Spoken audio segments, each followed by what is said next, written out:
السلام علیکم ورحمۃ اللہ وبرکاتہ۔ کیا حال ہے آپ سب کا؟ الحمد للہ۔ نحمده ونصلی علی رسولہ الکریم، اما بعد، فاعوذ باللہ من الشیطان الرجیم، بسم اللہ الرحمن الرحیم۔ رب اشرح لی صدری ویسر لی امری واحلل عقدۃ من لسانی یفقہوا قولی۔ اللہ سبحانہ تعالیٰ نے یہ زمین بنائی، یہ آسمان بنایا، اللہ سبحانہ تعالیٰ نے ہمیں پیدا کیا ہے اور اللہ ہی کے پاس ہم نے واپس جانا ہے، اور کچھ عرصہ ہمارا اس زمین پر گزرے گا۔ آپ یوں ہی سمجھیں کہ بعض اوقات آپ ایک لمبی فلائٹ لیتے ہیں اور لمبے ڈیسٹینیشن پہ جانا ہوتا ہے، تو درمیان میں آپ کو ٹرانزٹ میں کچھ گھنٹے گزارنے ہوتے ہیں، تو آپ گزارتے ہیں اور پھر اس کے بعد وہاں سے آگے چلے جاتے ہیں۔ ہماری بھی زندگی کا سفر شروع ہوا جب اللہ تعالیٰ نے ہماری روحوں کو پیدا کر دیا تھا، اور پھر باری باری ہر ایک اپنے اپنے ٹائم پر اس دنیا میں آ رہا ہے اور پھر اپنے وقت پر یہاں سے جا رہا ہے۔ اسی لیے جب کوئی جانے والا جاتا ہے تو ہم کہتے ہیں اس کا ٹائم پورا ہو گیا، اور یہ ہمارے ایمان کا ایک حصہ ہے کہ ہر ایک کی زندگی کا جو وقت ہے، جو اس کی موت کا وقت ہے، وہ اللہ نے لکھا ہوا ہے۔ آنے کا بھی ٹائم لکھا ہوا ہے اور جانے کا بھی لکھا ہوا ہے، اور ہم اس میں اپنی مرضی سے کمی بیشی نہیں کر سکتے۔ ہمارے پاس کوئی چوائس نہیں تھی کہ ہم کہتے کہ ابھی ہم نے دنیا میں نہیں جانا، 100 سال بعد جائیں گے، اور اسی طرح ہمارے پاس کوئی چوائس نہیں کہ ہم کہیں کہ اب ہم یہاں سے جانا چاہتے ہیں یا ہم اور رہنا چاہتے ہیں۔ یہ اللہ تعالیٰ کا اپنا فیصلہ ہے، اللہ ہی کی حکمت ہے، جب تک چاہے رکھے اور جب چاہے بلا لے۔ اور پھر آپ دیکھیے کہ اس زمین پر رہنے کے لیے اللہ سبحانہ تعالیٰ نے ہمیں صرف ایسے ہی چھوڑ نہیں دیا کہ جیسے جنگل میں جانور چھوڑ دیے جائیں کہ وہ جو مرضی کرتے پھریں، جس کو چاہے چیر پھاڑیں، کھا جائیں، مار دیں، کچھ کریں۔ نہیں، ہمیں زندگی گزارنے کے لیے اللہ تعالیٰ نے کتاب ہدایت دی ہے، قرآن مجید دیا ہے، اور اس میں ہمیں ہر چیز کے بارے میں گائیڈ لائن دی ہے۔ اگر ہم اس کے مطابق ہی زندگی بسر کرتے ہیں تو ہمیں بہت فائدہ ہو سکتا ہے، اور اگر ہم اس سے منہ موڑتے ہیں، اس کو بھلا دیتے ہیں، اس کو چھوڑ دیتے ہیں، تو ہماری زندگی مشکل بھی ہو سکتی ہے۔ تو آج میں چند باتیں کروں گی اس حوالے سے کہ ہماری زندگی میں جو امتحان ہوتے ہیں، ہماری زندگی میں جو ٹیسٹ آتے ہیں، ہماری زندگی میں جو مشکلات آتی ہیں، ان سے کیسے نپٹا جائے، کیونکہ کوئی انسان بھی اس سے خالی نہیں ہے۔ ہر انسان کسی نہ کسی مشکل میں ضرور پڑتا ہے، اور پھر آپ نے دیکھا ہوگا کہ ایک مشکل میں پڑا، وہاں سے نکلا، آگے ایک اور آگئی، پھر آگے ایک اور آگئی، اور اس وقت یوں لگتا ہے کہ جیسے ساری دنیا سے زیادہ ہم پر ہی کوئی مصیبت آ ٹوٹی۔ حالانکہ اگر ہم دوسروں کی بات سنیں تو بعض اوقات لگتا ہے کہ بھئی ان کی پریشانی تو مجھ سے بھی کہیں زیادہ ہے۔ بہرحال اللہ سبحانہ وتعالیٰ مشکلات کے بارے میں قرآن مجید میں فرماتے ہیں فَإِنَّ مَعَ الْعُسْرِ يُسْرًا إِنَّ مَعَ الْعُسْرِ يُسْرًا، بے شک ہر مشکل کے ساتھ ایک آسانی ہے، بے شک اسی مشکل کے ساتھ ایک اور آسانی ہے۔ یعنی جہاں مشکلات ہیں وہاں آسانیاں بھی ہیں۔ رسول اللہ صلی اللہ علیہ وسلم نے یہ فرمایا کہ مدد صبر کے ساتھ ہے، یعنی جب کوئی مشکل آ جائے تو صبر سیکھو، صبر کرو، کیونکہ صبر کے ساتھ اللہ کی مدد آتی ہے۔ قرآن مجید میں آتا ہے ان اللہ مع الصابرین، بے شک اللہ صبر کرنے والوں کے ساتھ ہے، اللہ ان کی مدد کرتا ہے۔ حدیث میں آتا ہے کہ مدد صبر کے ساتھ ہے، کشادگی تنگی کے ساتھ ہے، اور بے شک ہر مشکل کے ساتھ ایک آسانی ہے، بے شک اسی مشکل کے ساتھ ایک اور آسانی ہے۔ جب مشکل آئے تو ہمیں تو صرف مشکل ہی نظر آتی ہے، آسانی کون سی ہے وہاں، یا اس میں خیر کون سی ہے؟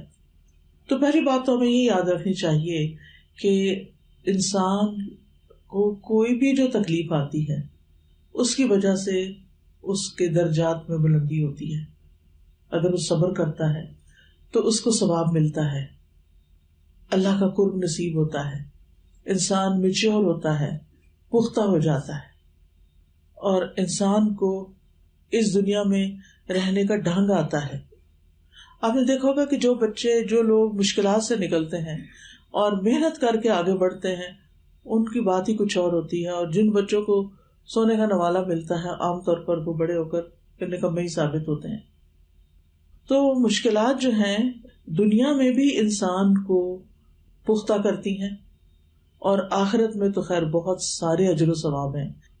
نبی صلی اللہ علیہ وسلم نے فرمایا مسلمان جب بھی کسی پریشانی، بیماری، رنج و ملال، تکلیف اور غم میں مبتلا ہو جاتا ہے، یہاں تک کہ اگر اسے کوئی کانٹا بھی چبھ جائے تو اللہ تعالیٰ اس کو بھی اس کے گناہوں کا کفارہ بنا دیتے ہیں. یعنی ایک کانٹا بھی اگر چبھتا ہے تو اس سے بھی اس کو اجر ملتا ہے اور اس کے گناہ معاف ہو جاتے ہیں.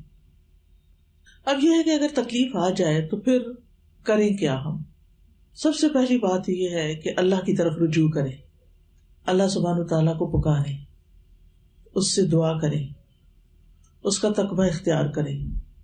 اور تقوی کیا ہے کہ جن کاموں کا اس نے حکم دیا وہ کریں اور جن چیزوں سے منع کیا ان سے رک جائیں، کیونکہ اس کے بڑے فائدے قرآن میں بتائے گئے تقوی کے.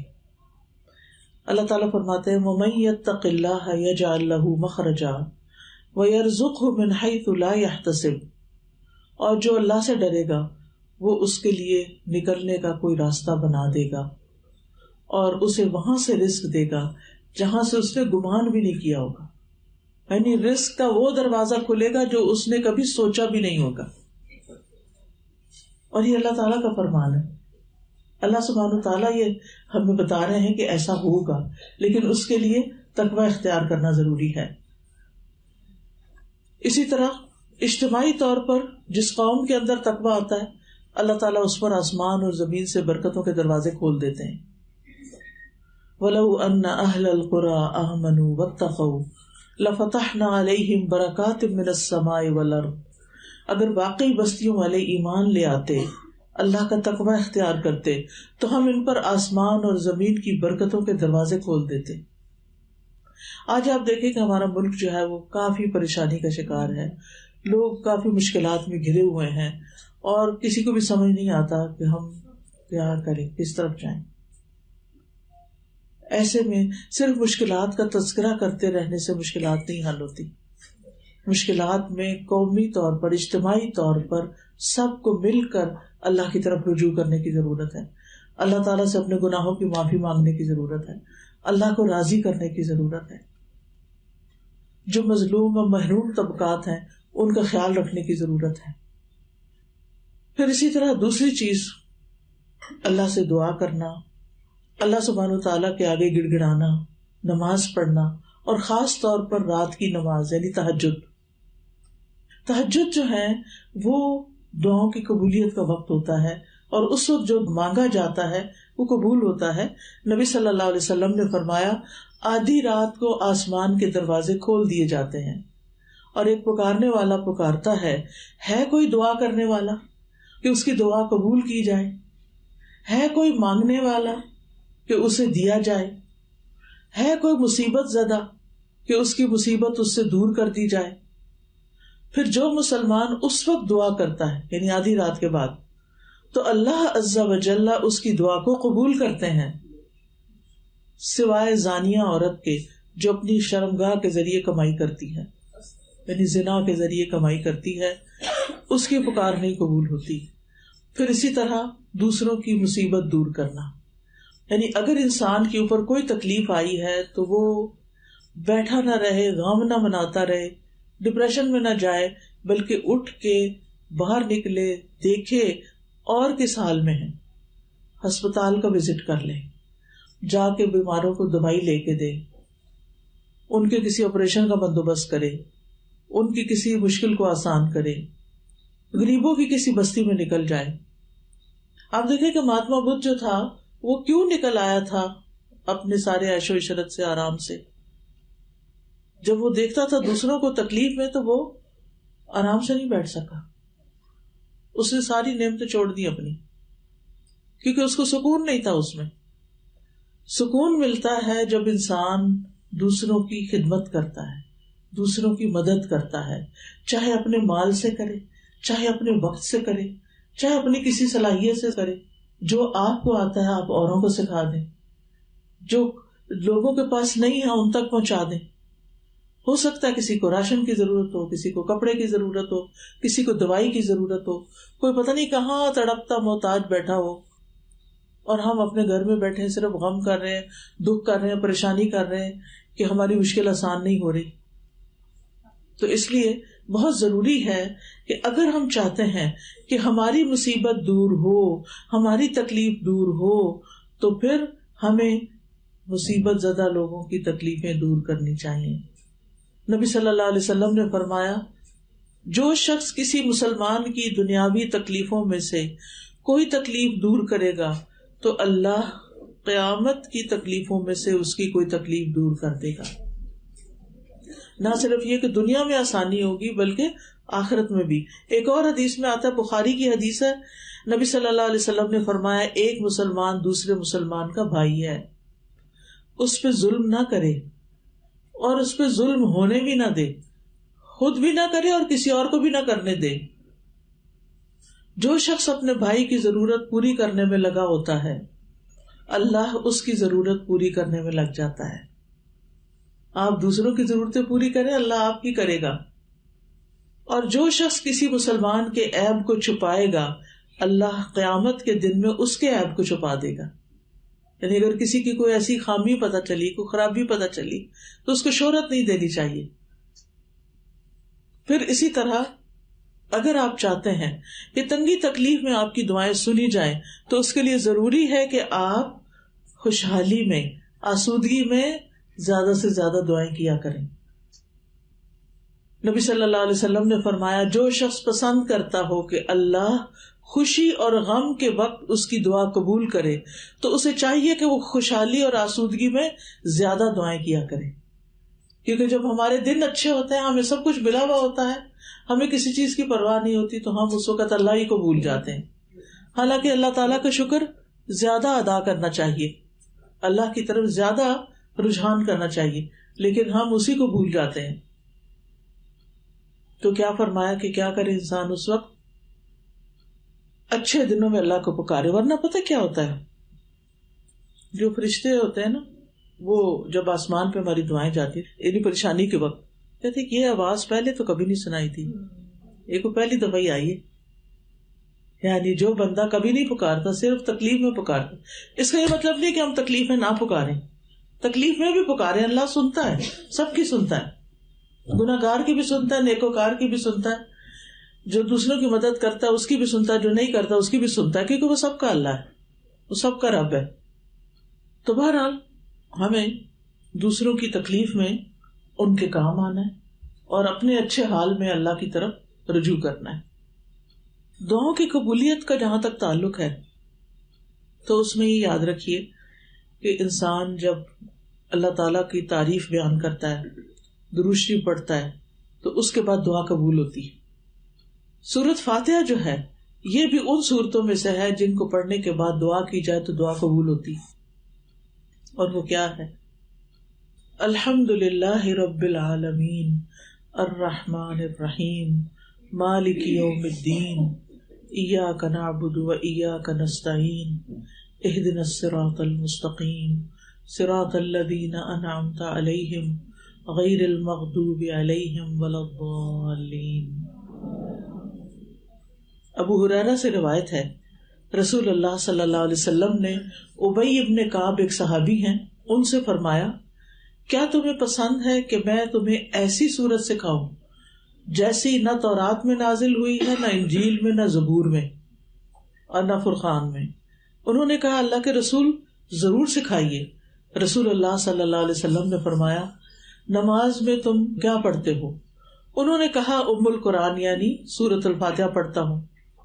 آپ نے فرمایا, قسم ہے اس ذات کی جس کے قبضے میں میری جان ہے, تورات, انجیل, زبور, حتیٰ کہ قرآن میں بھی اس جیسی کوئی سورت نازل نہیں ہوئی. یہی سبب آسانی 7 آیتیں ہیں, یہی وہ قرآن عظیم ہے جو مجھے عطا کیا گیا ہے. ایک اور روایت میں آتا ہے کہ ایک دفعہ نبی صلی اللہ علیہ وسلم صحابہ کے ساتھ بیٹھے ہوئے تھے کہ آسمان کا ایک دروازہ کھلا اور ایک فرشتہ اترا. جبریل علیہ السلام نے آپ کو بتایا کہ آج آسمان کا وہ دروازہ کھلا ہے جو اس سے پہلے نہیں کھلا تھا, اور آج وہ چیز نازل ہوئی ہے جو اس سے پہلے نازل نہیں ہوئی, یعنی سورۃ فاتحہ اور ساتھ سورۃ البقرہ کی آخری آیتیں. جو شخص ان کو پڑھ کے کوئی دعا کرے گا اس کی دعا قبول ہوگی. لہذا اپنی دعاؤں میں یہ دونوں چیزیں شامل کر لینی چاہیے. یہ رقیہ بھی ہے. رقیہ کا مطلب ہے دم، یعنی آپ نے کسی کو دم کرنا ہے، حتیٰ کہ آپ اپنے اوپر بھی سورۃ فاتحہ پڑھ کے ہاتھ میں پھونک کے سارے جسم کے اوپر آپ پھیر لیں، اپنے آپ کو جھاڑ دیں. پھر قل هو اللہ پڑھ کے، قل اعوذ برب الفلق پڑھ کے، قل اعوذ برب الناس. مثلا رات کو آپ کو نیند نہیں آ رہی، یا ویسے ڈپریشن ہوا ہے، کوئی دل خراب ہو رہا ہے، کچھ بھی. اور ایک چیز اور شامل کر لیں، اعوذ باللہ السمیع العلیم من الشیطان الرجیم من ہمزہ ونفخہ ونفثہ. 3 دفعہ پڑھ کے اپنے دل کے اوپر پھونک ماریں، تھتکاریں، تاکہ شیطانی وسوسے ختم ہو.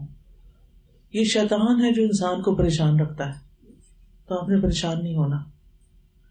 ویسے بھی انسان جیسے سوچنے لگتا ہے نا، پھر ویسی چیزیں ہونے بھی لگتی، اس کو نظر بھی ویسی آتی ہے. دوسری دعا جو بہت فائدہ دیتی ہے غم میں، رنج میں، تکلیف میں، دکھ میں، پریشانی میں، مشکلات میں. کچھ لوگوں کو ہوتا ہے نا کہ جو کام کرنے لگتے اس میں اٹکا ہوا جاتا ہے، کام ہی نہیں ہوتا، ہر چیز میں پریشانی آ جاتی ہے. تو اس کے لیے بہت ہی خوبصورت دعا ہے، مختصر، اللہ اللہ ربی، اللہ اللہ ربی لا اشرک بہ شیئا، لا اشرک بہ شیئا. انسان زیادہ سے زیادہ اس دعا کو پڑھنا شروع کر دے. کبھی ایسا ہوتا ہے نا، وجہ ہی نہیں پتا ہوتی، پتہ نہیں کس بات پہ دل گھبراتا ہے، دھڑکنے لگتا ہے زور زور سے، لگتا ہے جیسے کچھ ہو گیا، حالانکہ کچھ نہیں ہوتا، شیطان انسان کو پریشان کر رہا ہوتا ہے. تو اللہ اللہ ربی لا اشرک بہ شیئا.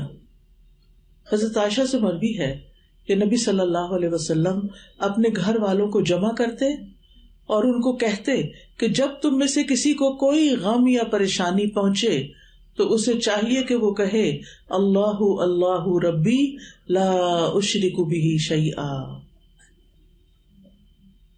اسی طرح ایک اور روایت میں آتا ہے، جس کو کوئی پریشانی ہو، غم ہو، کوئی بیماری ہو، سختی ہو، تکلیف ہو، وہ کیا کہے، اللہ ربی لا شریک لہ، اللہ ربی لا شریک لہ.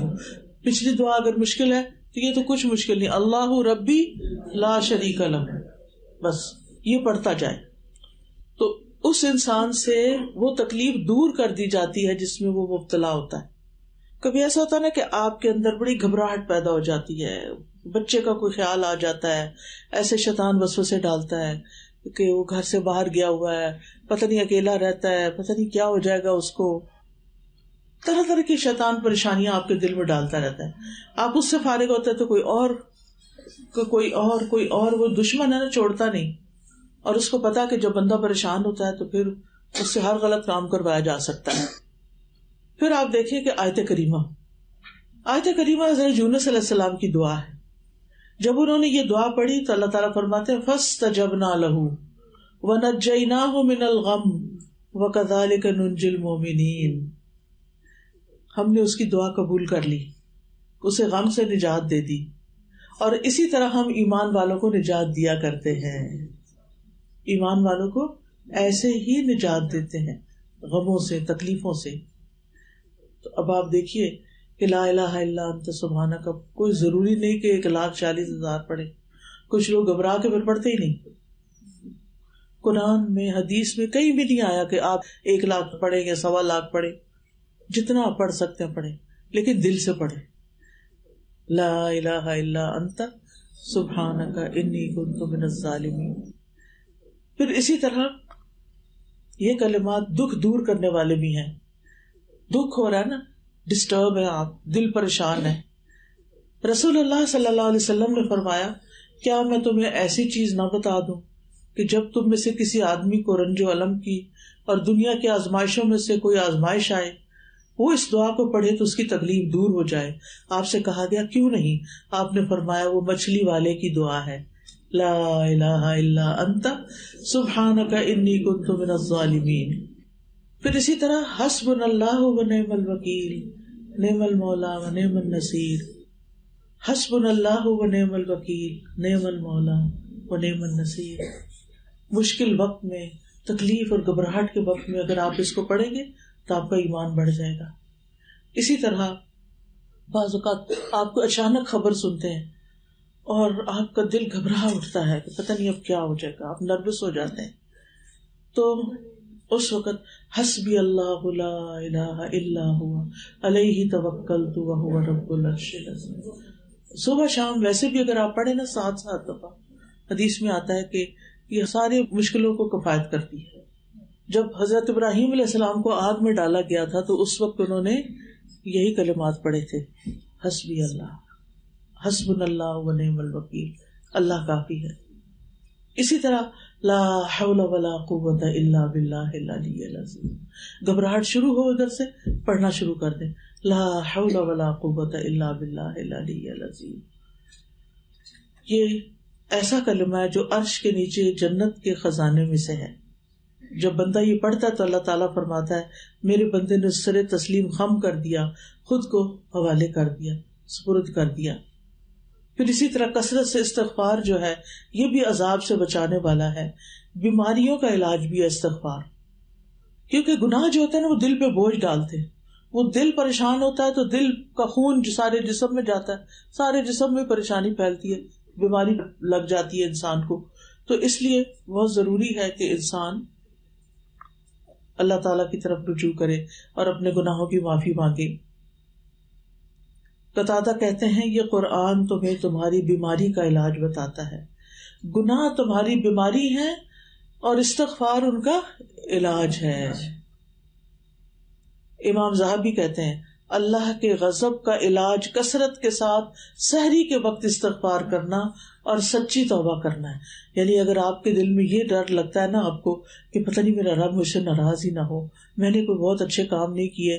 ہر انسان کو ہوتا ہے نا کہ اللہ تعالیٰ تو اتنا بڑا ہے اور میری کوششیں کیا ہیں جو اس کے لیے میں کر رہی ہوں، کچھ بھی نہیں. تو اگر ایسی چیز دل میں آ رہی ہو تو اس وقت انسان سچی توبہ کرے اللہ سے اور سحری کے وقت استغفار کرے اور اپنی ساری حاجتیں اور مناجات جو ہیں وہ اللہ تعالیٰ سے ہی کرے. 7ویں چیز ہے نبی صلی اللہ علیہ وسلم پر جب کوئی تکلیف آتی تھی تو یہ کلمات پڑھتے تھے، لا الہ الا اللہ العظیم الحلیم، لا الہ الا اللہ رب العرش العظیم، لا الہ الا اللہ رب السماوات ورب الارض ورب العرش الکریم. تو یہ دعا جو ہے یہ بھی بہت زبردست ہے. نبی صلی اللہ علیہ وسلم پریشانی کے وقت یہ پڑھا کرتے تھے. اگر کسی کو بھی ڈپریشن وغیرہ ہو تو آپ یہ پڑھ سکتے ہیں. پھر غم دور کرنے کی دعا ہے، اللہم انی اعوذ بک من الہم والحزن والعجز والکسل والجبن والبخل وغلبۃ الدین وقہر الرجال. اس میں ساری چیزیں آ گئی. اللہ میں پناہ مانگتا ہوں ہم اور غم، عاجزی، سستی، بخل، بزدلی، قرض داری اور ظالم کے اپنے اوپر غلبے سے، کہ اللہ ہماری زندگی سے یہ ساری چیزیں نکال دے. پھر اللہ تعالیٰ کی صفات ہے یا حی یا قیوم برحمتک استغیث، کیونکہ جو شخص یہ دعا پڑھتا ہے اللہ سبحانہ وتعالیٰ اس کی تکلیف دور کر دیتا ہے. پھر اسی طرح اللہم رحمتک ارجو فلا تکلنی الی نفسی طرفۃ عین واصلح لی شانی کلہ لا الہ الا انت. اور پھر جو بیمار ہو، قریب ہو، اس کو آپ خود بھی دم کریں. خواتین بھی کر سکتی ہیں، اس کے لیے کوئی بہت بڑا پڑھا لکھا ہونا ضروری نہیں ہوتا. چھوٹی موٹی بیماریاں جو ہوتی ہیں گھر میں، آپ اپنے بچوں کے اوپر ان کے ماتھے پہ ہاتھ رکھ کے سورۃ فاتحہ پڑھ سکتے ہیں. ان کے جسم پہ ہاتھ پھیرتے پھیرتے جھاڑ سکتے ہیں ان کو قل ھو اللہ، قل اعوذ برب الفلق اور قل اعوذ برب الناس پڑھ کے. تو یہ چند چیزیں ہیں جو ہمیں مشکلات کے وقت اللہ کی طرف رجوع کرتے ہوئے سچے دل سے پڑھنی چاہیے. انشاءاللہ اللہ تعالیٰ اسی زندگی میں خوشیاں عطا کر دیتا ہے. وآخر دعوانا ان الحمد للہ رب العالمین.